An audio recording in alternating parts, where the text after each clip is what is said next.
మా కోయేటి సారు కోయేటి దేశస్థుడైనా కానీ ఆయన అలవాట్లు మాత్రం సేమ్ మన భారతీయుల మాదిరే ఉంటాయి. ఆయన చేసే పని కానీ ఏదైనా సరే.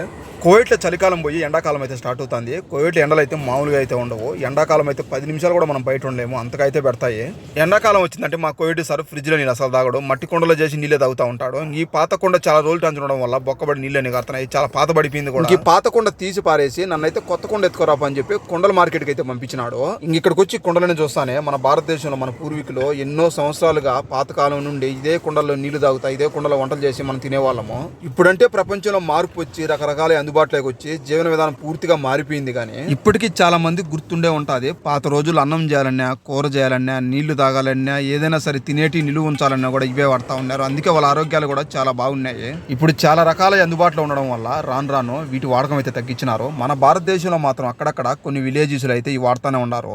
నాకు తెలిసి మన భారతదేశం నుండి చాలా వస్తువులు వస్తూ ఉంటాయి కాబట్టి ఈ మట్టితో చేసిన కుండలు కూడా మన భారతదేశం నుండి వచ్చినట్టున్నాయి. ఇక్కడైతే కంట్రీ పేరు అయితే లేదు. ఇక్కడ ఉండే కుండలేకల్లా మా కోవిడ్ సార్కి కుండ అయితే నచ్చింది, ఇదైతే ఎత్తుకోరమని చెప్పినాడు. ఫ్రెండ్స్, ఈ రోజుల్లో కూడా ఇలాంటి కుండల్లో నీళ్లు తాగేవాళ్ళు ఎవరైనా ఉంటే కామెంట్స్ అయితే చేయండి, చూద్దాము ఎంతమంది ఉన్నారు.